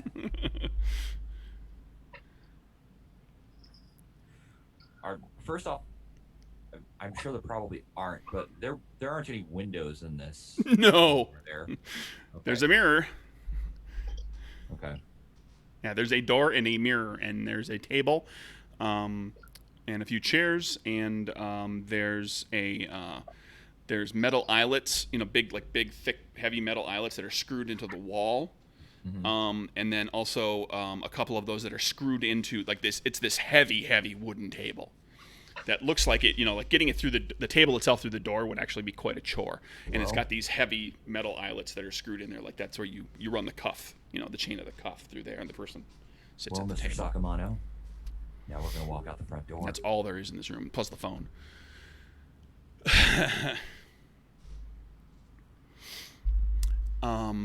So he says, "All right, do I need to?" Oh, we're gonna have to put the cuffs back on. Okay, puts his hands back out. That's not even a question. There's no way they'll let you out of here unless you're cuffed. They might not even let you out of here even if you are cuffed, but we're gonna try to push our luck a little bit and see if we can make that happen. Ollie, I probably have to pick up the phone to.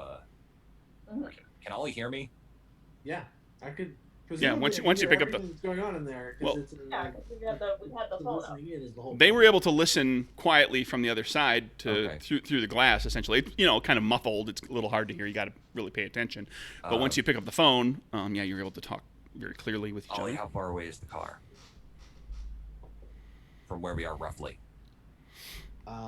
Would I have the spatial awareness to know that from where we are roughly? That's a really good question. Want me to make a poll of some sort? It's a big building. Yeah, let's you're gonna kind of sit there and kind of calculate in your head, right? So that's a brain smarts kind of thing. Call it expertise sense. Kind of- Sense. All right, I do have the sense skill, so that will come in handy. I get 3 pulls. So the sense skill basically being he paid close attention to okay, we walked in the door here and we went this way and this way and this way. And expertise is to kind of try to figure out okay, where was that door and how long would it take us to get there? 10 of hearts. 10 of hearts. Yeah, the side door that you parked near is off of that main corridor that all the courthouses or the courtrooms were on. Can you repeat that? I'm sorry, my internet. That's okay. The side door that you parked near is on a corridor. It's an exit corridor, basically, off of that big corridor that the courtrooms were on. So you're going to have to go back through the portion of the basement you're in, up the stairs, back basically into the middle of that whole thing with all those people. Mm-hmm. And then if you want to go out that exit, then you're going to go down that corridor and out the door. Yeah, I'm going to relay that. We're going to have to go through the... So it's a matter, I mean, like, if you're not stopped and you're just walking, it's a matter of a few minutes. Yeah. Not terribly long. I think that'll probably be our best bet. Head for that side door, get to the car, and leave. Okay. What do you want me to do? Go ahead. Watch for Dean. It might not be a bad idea if you stay ahead of us a few paces and keep your eyes open in case there might be anything that would slow us down or complicate things. Maybe I cause distraction. Perhaps, or maybe you just let Kieran know if we might get caught. Okay. Either way, a distraction know. might be a little more dangerous because it's going to call some attention. Oh no, only if me. Well, fair. Absolutely. We will be okay. Always are. Oh, one last thing before we leave. If things do go south, and I look specifically at Ollie when I say this. I'm on the other side of mirror glass. You know. I know. Yet I You just Okay. here's what happens. He stares into the mirror, and just by luck, he's looking right at you. Nobody gets killed. We do not kill anyone, especially cops. That's fair. I've never killed a cop. And you're not going to start today either. No. Who said I would? Have a little There faith, for a my few friend. seconds. Don't say anything.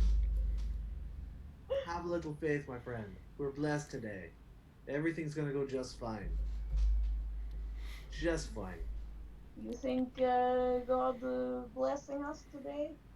Certainly. He told me on the way over. I can't help but think of the guy from Braveheart. What's his name? Oh, God, Stephen. Stephen. There you go. Stephen from Ireland.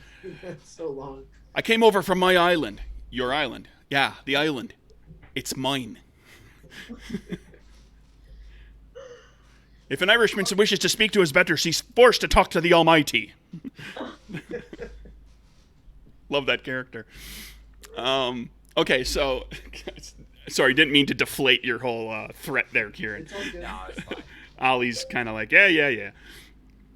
All right, so you're going to make your way out. So Trilka, looking to run interference, kind of go get out ahead of them a little bit? Yeah. Okay, so as they're kind of getting themselves squared away and they're getting Giuseppe cuffed again, and kind of planning how they're going to go, you're going to head out because you're going to have to do the whole, you're going to have to find a way to get back into the stairwell and back up again. Yeah. And all that fiddling around.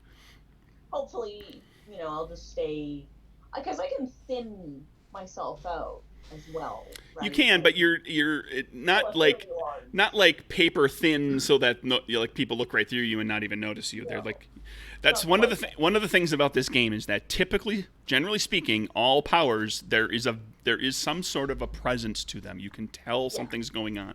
So if it's not obvious, like a speedster is obviously moving faster than a person should be able to, but like a super strong person, for example, isn't just muscled. They are strangely preternaturally muscled, or maybe their muscles grow and bulge when they start to do super strong things. Something's noticeable. Yeah. So I'll do my best. Right, you do what you can. So you go and you start making your way. I'm going to have you do, because you are trying to kind of be sneaky, stealthy, do a stealth thing, agility stealth. As part of your whole, because you're kind of doing this on your own, so you're kind of waiting, looking for the right time to be sneaky, get into the stairwell, get up a floor, and then get back up into the ceiling again. Okay. Let's get rid of that. So, agility stealth? Agility stealth, yeah.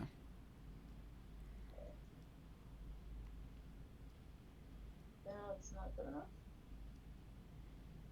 That's not good enough. That's not good enough. That's the best I get.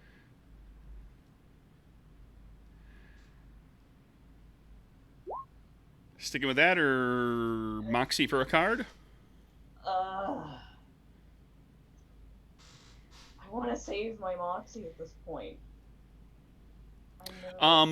We successfully got Giuseppe. Everybody gets a Moxie. I should have. Okay. That's fair. All right. I'll give everybody a Then we'll Moxie roll. here because you did Immediate get step. Giuseppe out of his cell, so that's kind of step one of this whole thing. One more.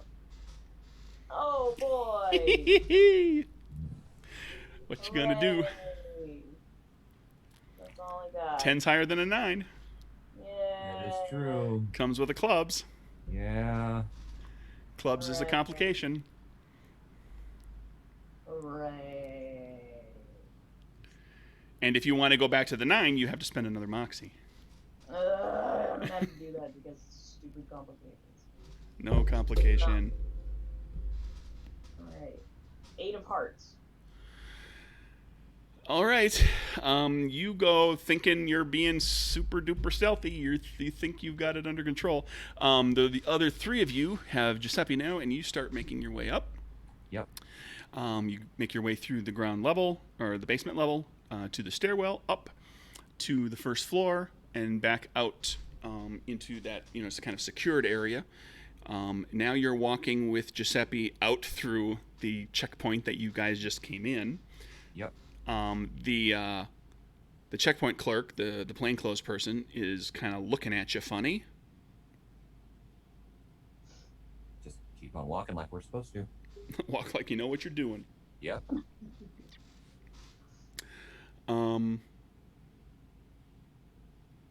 Yeah, give me charisma deception with advantage because like you've already bluffed him your way in and everything, and you're doing the what's the joke from 30 Rock where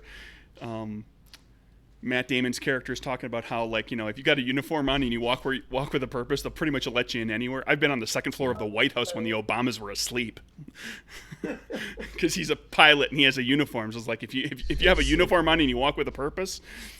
Yeah, there's a Terry Pratchett quote about that too. What is it? I'm trying to find it. Yeah, pretty much. If you just look like you know where you're going, and you. Well, that's how there was a few years. There were years people ago just with assume you're supposed to be there. years ago under Obama's presidency. There was, don't you remember the story of there was a couple that bluffed their way into the White House to a party by just looking like they belonged there. They never showed any credentials. They just walked in. I mean, that was the whole thing behind Catch Me If You Can. Yeah, that's true. He did a lot. Yeah. He did a lot of that. Just look like you know what you're doing. Have confidence. Oh, Okay, yes, so it is. give me your No check one there. with fingers, sleeves rolled up, who walks purposely with a piece of paper held conspicuously in their hand is ever challenged. Yeah, there you go. Roll your sleeves up. That's the trick. All right, Kieran, what do you got? Okay, let's see. Sell this. Sell it, baby. So Not that 4. one. Stick with the force. Stick with the force. 7. Ooh, clubs. I like God, I'm clubs. drawing like garbage. Can I give him advantage? That's a Or 3. can I assist him? Let's hold on. I mean, we're both walking out together. Ace of clubs. Well, he was kind of already underway on that, but he's also the one who kind of smoothed, who dealt with Yeah. this guy the first time, so he's got the best. That's why he was getting advantage to begin with. Well, there's another complication, but at least we got it. Do I spend a moxie to try to get a better card, or do I stick with my ace of clubs? Stick with Oh. the Ace of Clubs. Stick with the Ace of Clubs. We can handle complications. It's not a botch. Yeah. Oh, the You know what? world. It'll just make the end all the more glorious. Yeah, I'm gonna stick with it. Okay, so I get to keep that tick mark. All right, so I keep Yep, that you tick sure mark. do. You were gonna make me Embrace the erase. For a complication. second there, I was afraid I was gonna have to erase it. Nope. All right, you start to you go through the checkpoint, you make your way out, and you've got that big load, that big wide corridor with all those people there. Yep. And like stupid train is coming. I just keep waiting for it. It's like go by, so I can talk.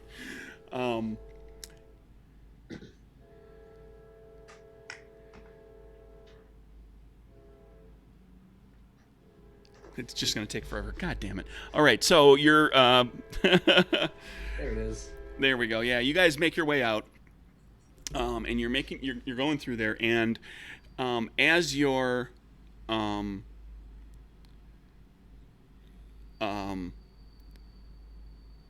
heading, you walk down the big corridor, and you're about to turn into that side hallway that's going to take you out that side door, and there's a woman appears, and her name is Marie.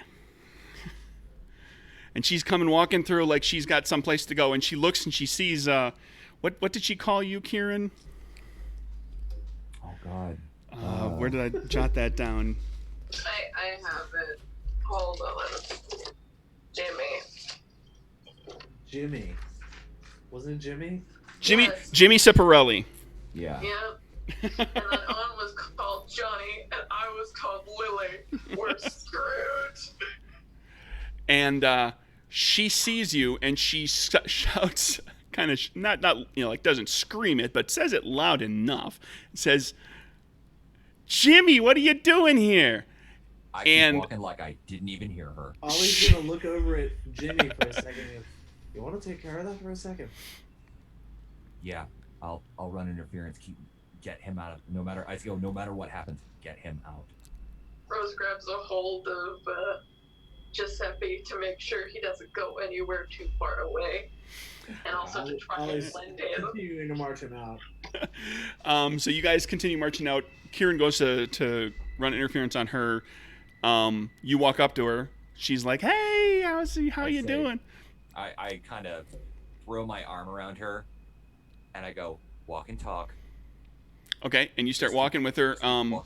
Satroka, you are doing your kind of little spy job, looking around as all of this is going down, and you see the checkpoint plainclothes guy who's looking at this.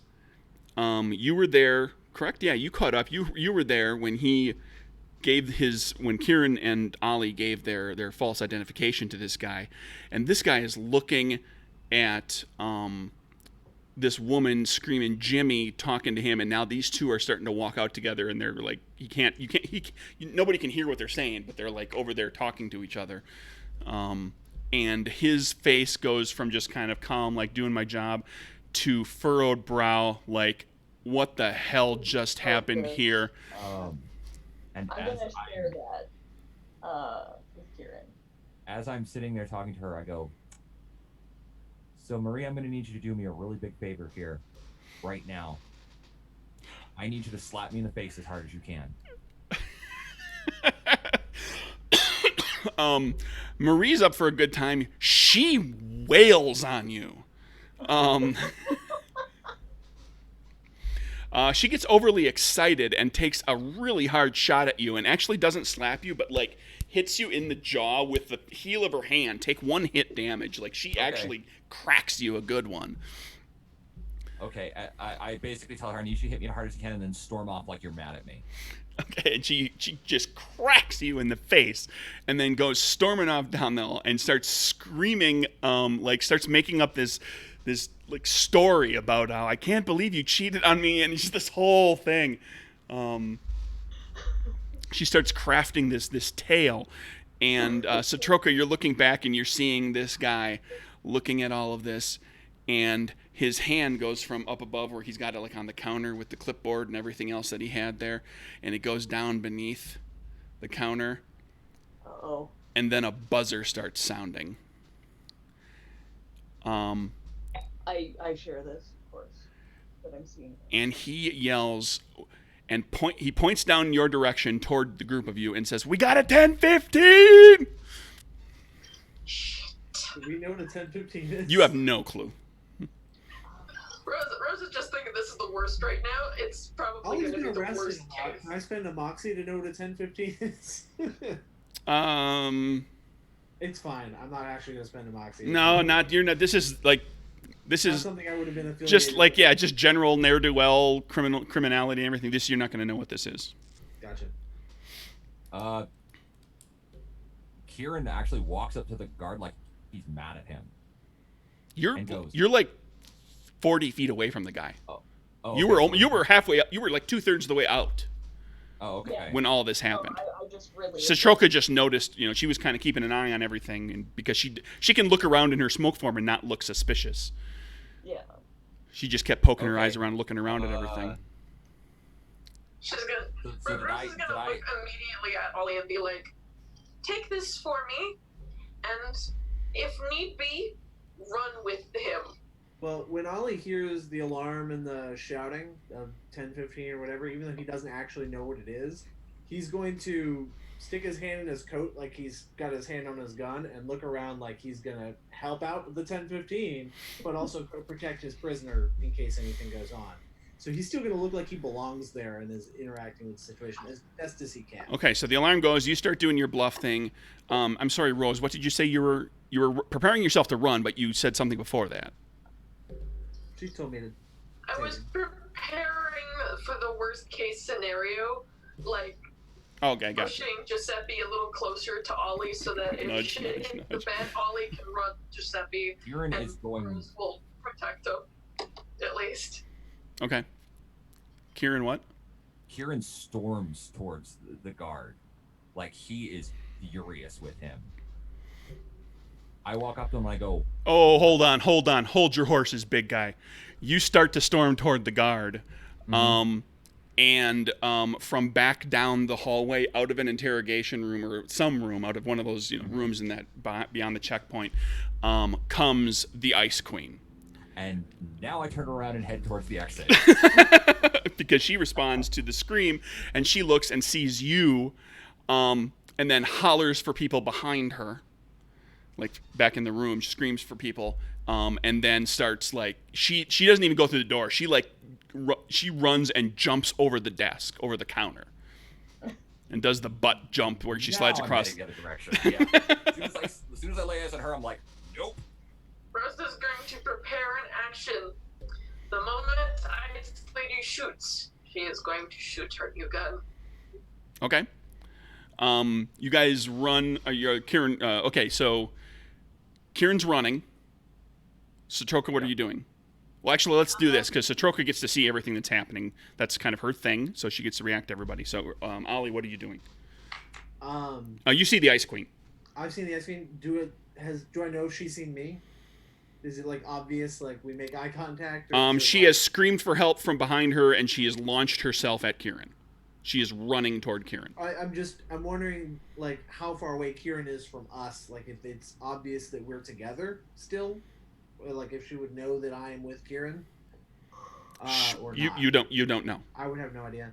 All right. You don't even know if she sees you yet. I mean, if she Okay. sees you, she's gonna know because she knows you killed a dude in that Exactly. warehouse. With my hand still on my gun in my coat pocket, my other hand holding Giuseppe's arm, we're gonna pick up the pace and just start walking briskly toward the exit. Okay, so out that Not side. running. I got you.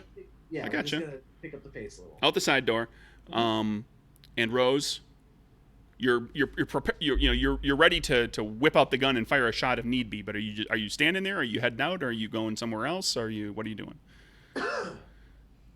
I'm waiting until Kieran actually picks up pace enough.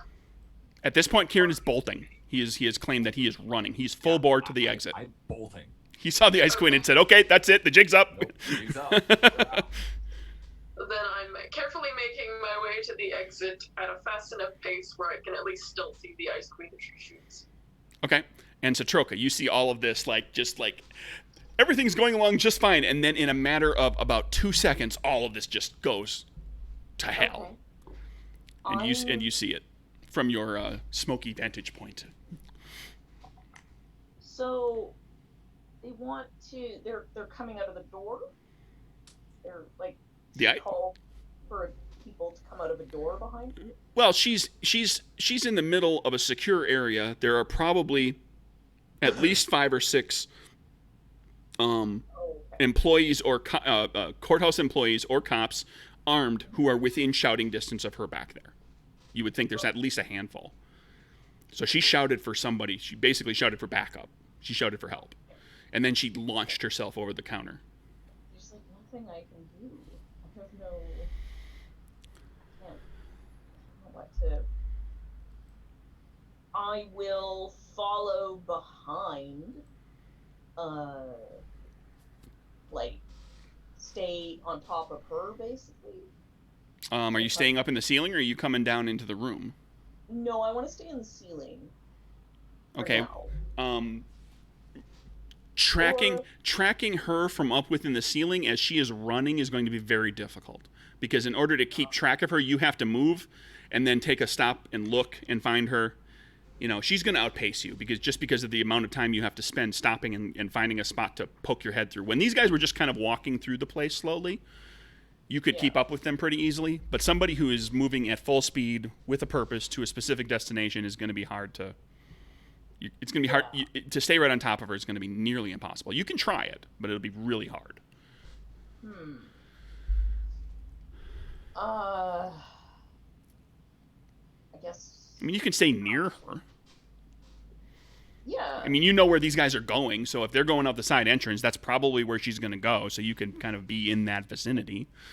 Yeah, I'll easily head enough. Over to the exit. I'm gonna head out to the exit. Okay, so you head toward the exit. The group of you bust out through that door, heading. I'm assuming you're heading toward your car. You head out toward the car, and at varying speeds, you know, Satroka's kind of keeping an eye on stuff. Rose is keeping an eye, just waiting for that moment where she's gonna get to fire off her new cool pew pew pew gun that everybody gets to see for the first time. When we get it. I need toys. And for the record, as soon as we exit the courthouse, if we make it out of the courthouse before she catches up, I'm going into a sprint toward the car. Sure. So you get out of the car, you get out of the courthouse, you take go for a sprint, go into a sprint, and you're dragging. Like, who had Giuseppe? You had Giuseppe. So you're dragging. Giuseppe is like running as best he can, because he can't do the full arm swing thing with the cuffs on. Kieran's bolting as well, so you're both at full speed. So effectively, the two of you with Giuseppe get to the car first. Rose is bringing up the rear because she's waiting for that pot shot that she wants so desperately to take, which is going to be fun. And Satroka is kind of a little slower than that as well, because it takes her a moment to kind of get to the exit and then find a way to get out of the ceiling and get her out. So basically, it's the two of you get to the car. Rose is halfway from the building to the car. Satroka is just outside the building. When are you still in smoke form? So you're like, or are you going human? When you get outside the building, because now you're going to be like as a smoky person, as the smoke form, you're going to be pretty visible. All right, it's daylight out. Yeah, I'll go a little ways. Yeah, I'll like slip behind a car or something, and then turn into human. And okay, so you go slip behind a car on that side of the street near the courthouse. Rose is in the middle of the street between the exit and the car. All three of the guys are at the car. The Ice Queen comes bursting out that side door with two people with her. She looks around quick and sees a patrol car. She shouts to that patrol car, just screams, 10-15, points at you, and that's where I'm ending this session. We need to start with the chase next time. Yes, and then so next session, we are going to have a car chase, and I have rules for that now. Yay! I mean, unless they just blow you all away before you get in the car. I mean, I'm in the car. Yeah, it's like Ollie's like, I'm getting out of here one way or the other. But Rose is in the middle of the street. Well, basically, the three guys are at the car. Rose is in the middle of the street. Satroka is a little further back toward the building because she had to take. She wanted to do the Heidi. The Heidi switchback rather than the blatant power use switchback in the front of everybody, because there's lots of people around. Let's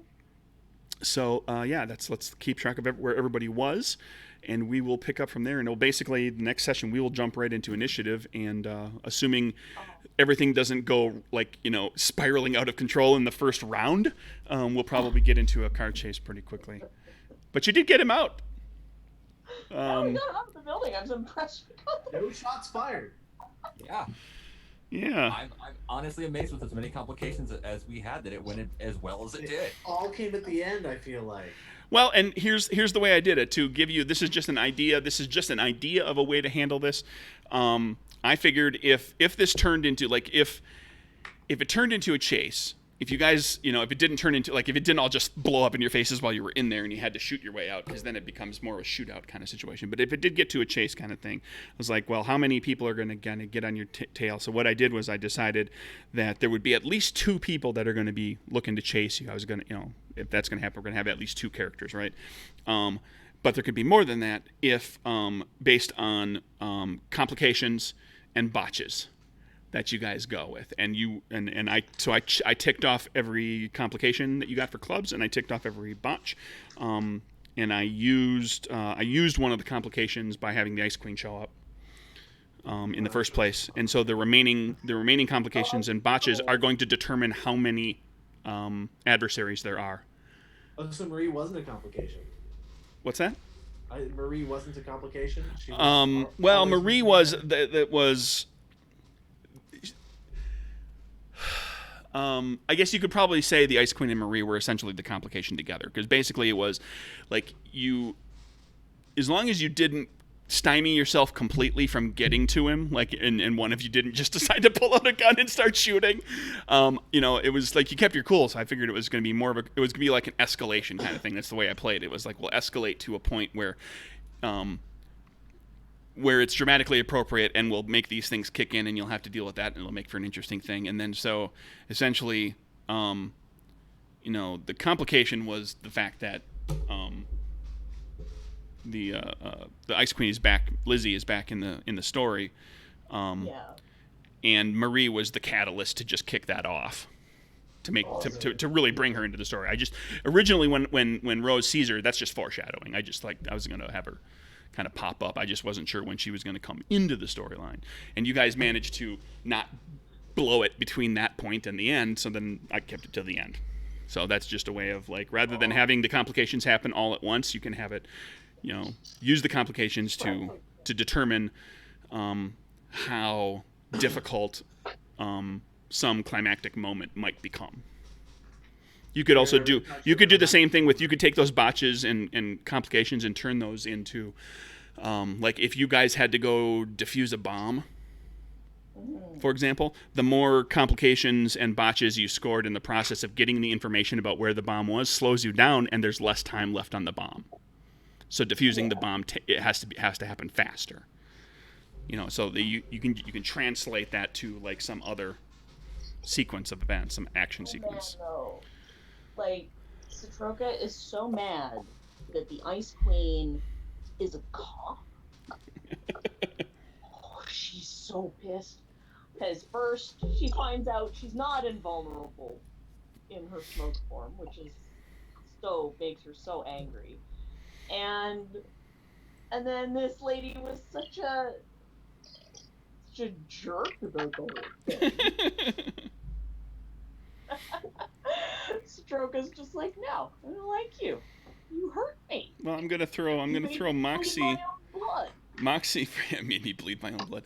Moxie for everybody for actually getting out of the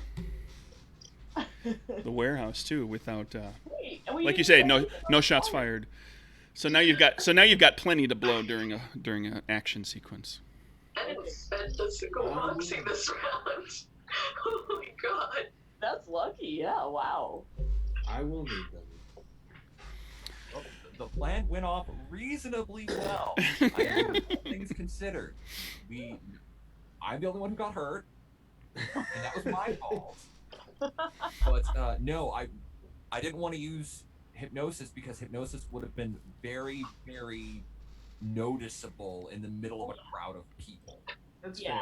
It made a lot more sense to have her be the jilted lover. Yeah. No, I thought it was drew attention to me, but it would have drawn less attention than if my eyes started glowing blue and all of a sudden she starts acting like she's in a trance. Well, and you know that she's someone who would play along with that. Oh, absolutely. Kind of person who would have played along with that. So, yeah. Because she knows you wouldn't ask her to do that unless there was a good reason. Right. But it didn't work. Now that name is burned. Yeah. All right, so everybody, that was that was breaking Giuseppe out, and now it's seeing if you can actually get away from the courthouse. So we'll deal with that next session. Thank you, everybody, for listening, watching, doing whatever it is you do. Thank you, players. I hope you enjoyed yourselves. We will be back with hot chase action in the next session.